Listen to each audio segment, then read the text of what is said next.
Well, somebody who's been watching all the action in France is our reporter Lebohang Dube, and he's there and he joins us now via Skype to tell us a little bit more about that match.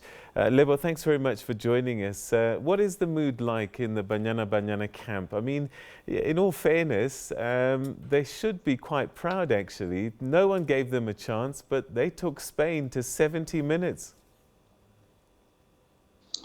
Thank you, Peter, and greetings to the viewers. The mood in the camp currently it's that of being positive from a result that could have been avoided. Unfortunately, they considered those two penalties, and then Spain scored the third goal. But as you mentioned that they went up to the 70th minute.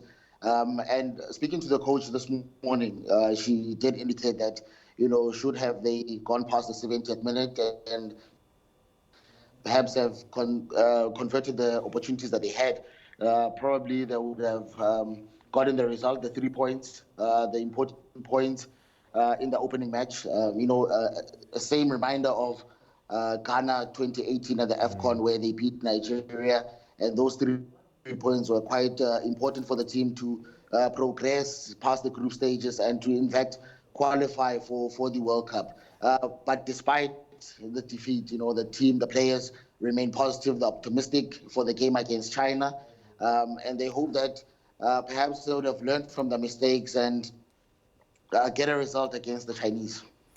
All right, so 2 errors that in the end cost them dearly. But I guess what it does mean is that South Africa, Banyana Banyana, are more than capable of standing their ground in France, and China and other teams will certainly be taking notice and not thinking it's going to be an easy match against the world number 49, I believe. In fact, Peter, if you have noted that, after the AFCON in Ghana, the team coach, Desiree Ellis, hasn't played a consistent team. She has made changes in every other. All right. The result of the team that the team got, the result that they had leading up to the World Cup. Perhaps, it was a sign that they might not do well at the World Cup. But coming to the World Cup, she went for a more experienced group of players.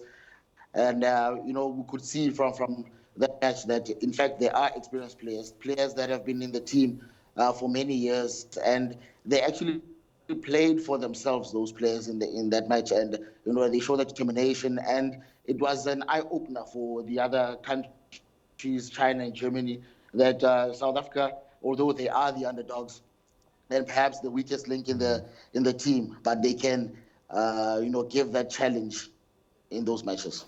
All right, so how do you think we'll fare against China? I mean, this is a country with 1.5 billion people, so they've probably got a strong pool of players to choose from, much more than us for sure, but they also going into this match without a win, so it's a must for both.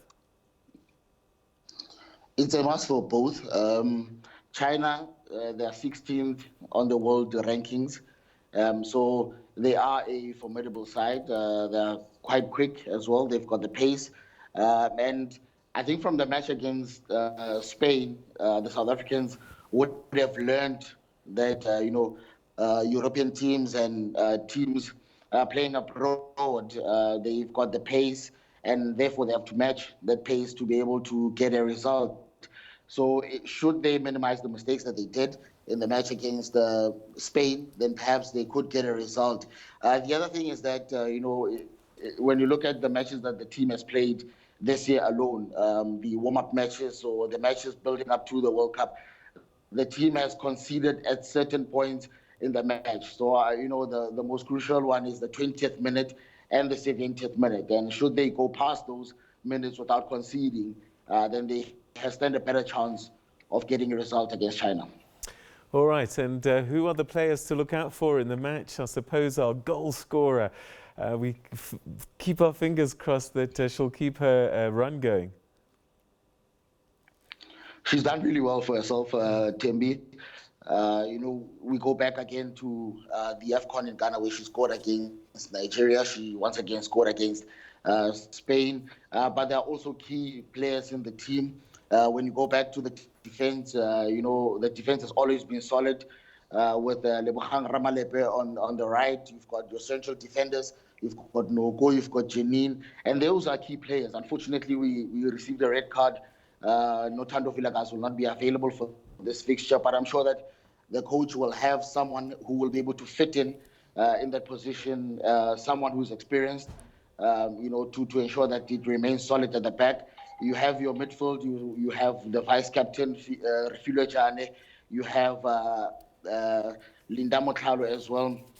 So those are key players for South Africa. So I'm sure that going to this match, the coach will keep the same team except for the left back. Maybe she could make another one or two changes, but I'm sure that it will be an experienced and formidable side to match the Chinese.